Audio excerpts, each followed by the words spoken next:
میرے محترم دوستو، ہم ایک بہت چھوٹی سی تعداد کے ساتھ حکومت میں اپنی بساط کے مطابق جو ہم سے ہو سکتا ہے اللہ ہمیں کامیابی عطا کرتا ہے، اور آپ دعا کرتے رہیں کہ ہم پاکستان کو ایک حقیقی اسلامی جمہوری حکومت دے سکیں ایسے وقت میں جبکہ ہمارے ہاں اصلاحات کا عمل جاری ہے، ہم اقلیتوں کے حقوق کے تحفظ کے علمبردار ہیں، ہم کسی اقلیت پر ظلم و زیادتی کے قائل نہیں، ہم اقلیتوں کو پاکستان میں برابر کا شہری سمجھتے ہیں، ان کے حقوق کی بات کرتے ہیں، لیکن عالمی قوتیں پاکستان کو دھمکیاں دے رہے ہیں، مالیاتی ادارے پاکستان کو دھمکی دے رہے ہیں کہ آپ کے ہاں اقلیت محفوظ نہیں۔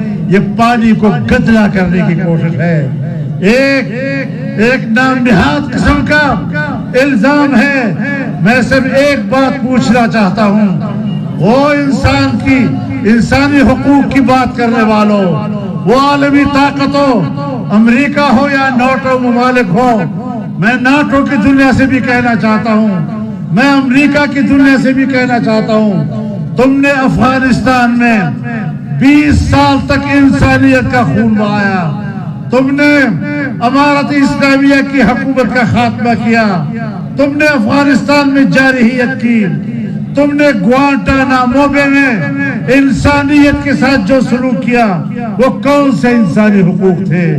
تم نے شبرغان جیل میں انسانیت کے ساتھ جو سلوک کیا وہ کون سے انسانی حقوق تھے؟ تم نے باگرام کے عقوبت خانوں میں جو انسانیت کے ساتھ کیا، جہاں آج بھی خون کے دھبے دیواروں پر تمہارے ظلم کی گواہی دے رہے ہیں، وہ کون سے انسانی حقوق تھے؟ تم نے بحری بیڑوں میں جو ہمارے ساتھیوں کو، مسلمان بھائیوں کو ظلم و اذیت کا نشانہ بنایا، وہ کون سے انسانی حقوق تھے؟ تم نے عراق کے ابو غریب جیل میں انسانوں کے اوپر کتے چھوڑے، کتوں کے ذریعے ان کو نوچا، وہ کون سے انسانی حقوق تھے؟ تم نے لیبیا میں جو مظالم کیے وہ کون سے انسانی حقوق تھے؟ کس بات پر تم انسانی حق کی بات کرتے ہو؟ تمہارے ہاتھوں سے تو ان مظلوم انسانیت کا خون ٹپک رہا ہے، تمہیں انسانی حق کی بات کرنے کا کوئی حق حاصل نہیں ہے۔ نعرہ تکبیر! ایک آواز ہے قوت! آج افغانستان میں 20 سال کی جنگ کے بعد امریکہ کو شکست ہوئی، اس شکست کے بعد اب اس کو دنیا کا سپر طاقت کہلانے کا کوئی حق حاصل نہیں ہے۔ اب ہمارے ساتھ اس لہجے میں بات نہ کرے۔ میں نے ایک دفعہ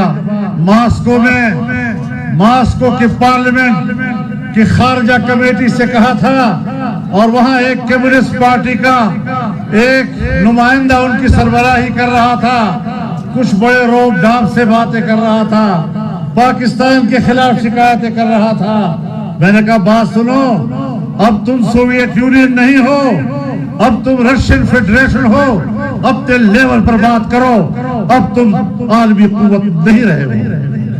میں آج وہی بات امریکہ سے کہنا چاہتا ہوں کہ آپ اب اس قوت کے ساتھ بات نہ کریں، اس لہجے کے ساتھ بات نہ کریں، آپ ایک شکست خوردہ ملک کی حیثیت سے بات کریں تو ہم آپ کے ساتھ بات کرنے کو تیار ہیں۔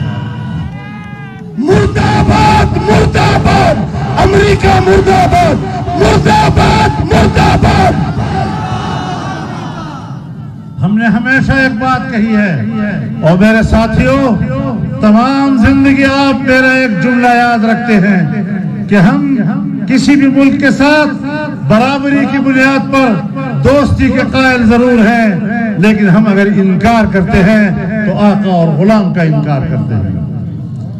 میرے محترم دوستو، ہمیں پاکستان کا مفاد عزیز ہے، ہم اپنے وطن کے مفاد کے لیے تمام حکمت عملی بنائیں گے، تمام وسائل بروئے کار لائیں گے، اور پاکستان کو عالمی برادری کا اور خطے کا ایک اہم ملک بنا کر دم لے گے انشاءاللہ۔ پاکستان